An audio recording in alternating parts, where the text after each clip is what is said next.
What is up, everybody? Coach Juma here, and today we're going to be breaking down the tried and true strategy to never have you fall off your diet again. So many people are always trying to lose weight, constantly trying, constantly struggling, but never actually losing the weight. They spend months, if not years, spinning their wheels, trying to move forward, trying to lose the weight, putting in the effort, but not actually going anywhere with that. And if you're watching this video now, it's probably you and you're trying to find answers. In my experience coaching hundreds of people, I found that the average person will usually blame two things for why they're not losing weight.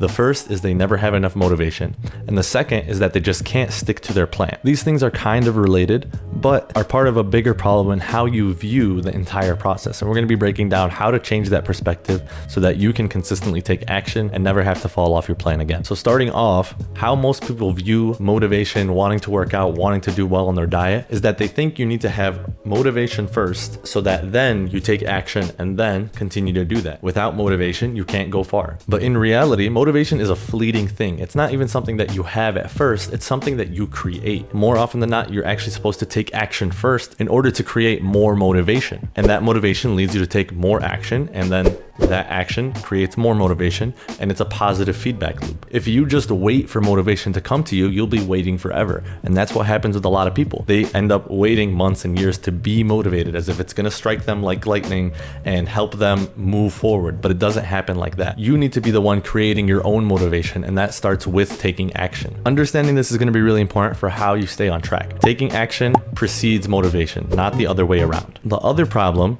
is that they can't stay consistent enough or stick with the plan. And what this leads to is an on again, off again cycle with their diet and training plan. Some days they'll be on, they're hitting their calories, they're tracking their food, they're eating well, they're doing their workouts, they're getting their steps in. And some days they're completely off, where they're not eating well, they go out to eat, they have a lazy day on the couch, they stay there the entire day, they don't work out, they don't get enough sleep, and it's always one or the other. They're always stuck on the two extremes. And this is usually, again, in part due to motivation. When they feel really motivated, they go through and do everything. When they don't have enough motivation or don't have any motivation, they don't do anything at all. And this creates a negative feedback loop where you're constantly putting yourself in a position where you're not taking action, where you're always unhappy with where you're at, where you're always taking one step forward and 3 steps back, which can be avoided by making a simple perspective shift in how you can use motivation to your advantage. As opposed to looking at it as a switch where you're either on your plan or off your plan, and you either have motivation to do stuff or you don't have motivation to do stuff, it's better to view this journey as a dial, where how much motivation you have doesn't dictate whether or not you do something, but how much of that something you do. So in the old model, we said you're either on or off. You're either doing everything or you're doing nothing.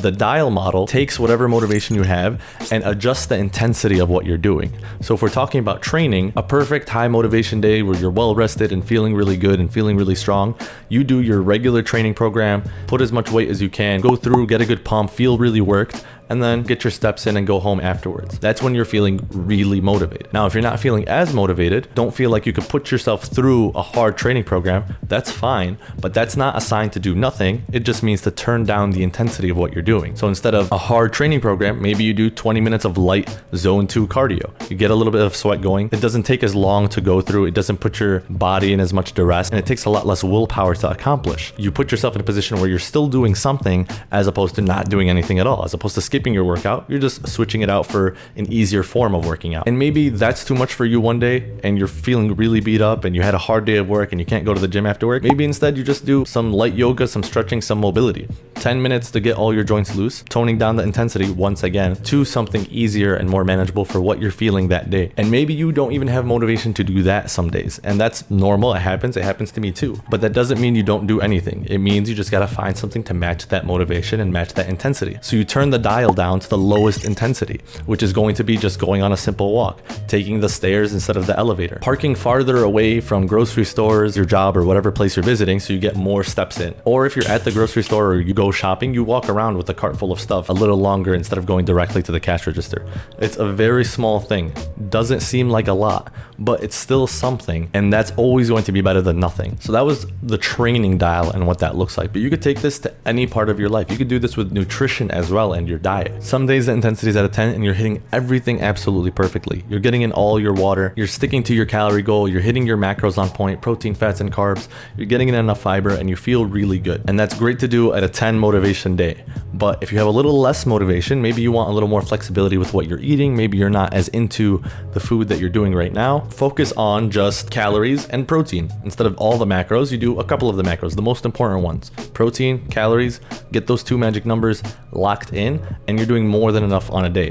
And if you do just protein and calories most of the time, you're gonna lose weight pretty easily. Maybe another day it's really hard for you to get in protein, you're going out for the entire day, you're traveling, you can't figure out what to do to get a protein source. That's fine, just stay within your calorie goal. And then the lowest intensity motivation, depending on the situation, would be one where you can't track, you're really focused on the event that you're going to and trying to enjoy yourself as much as possible without being too tedious with what you're doing. In that situation, you just eat until you're content. You try not to overeat.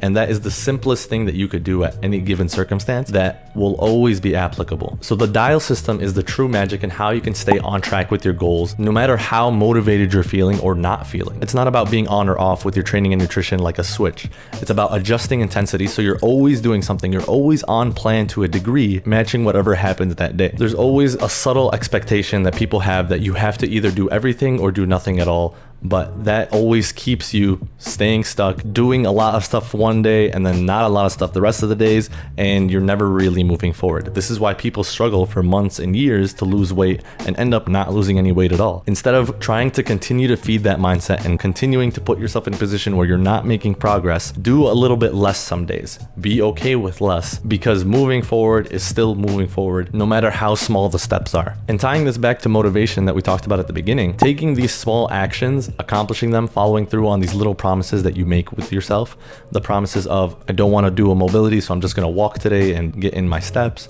I don't want to track all my macros, so I'm just going to track my protein and calories today. Following through on those is going to lead to creating more motivation for you. A lot more self-satisfaction, self-confidence, and self-efficacy is going to be produced, and that's going to snowball down into you taking more action, bigger actions as time goes on. But you got to be okay with doing the little actions right now to get to that point. So stupid simple summary here. When it comes to motivation, when it comes to staying on track with your plan, it's not about being on or off again. It's not about waiting for motivation to strike. It's about creating your own motivation by doing whatever actions feel right for you that day, matching the intensity of the action with the intensity of your motivation. If you're feeling super motivated, do a little more that day. If you're feeling less motivated, dial it back a little bit and do a little bit less. If you have questions about how this can apply to you and your specific circumstance, feel free to share them in the comments below. I'm more than happy to give you those answers that you're looking for. And make sure to share this with a friend that's also been struggling with dieting. If you found value in this, odds are they're going to find a lot of value in this too. And until next time, stay stupid.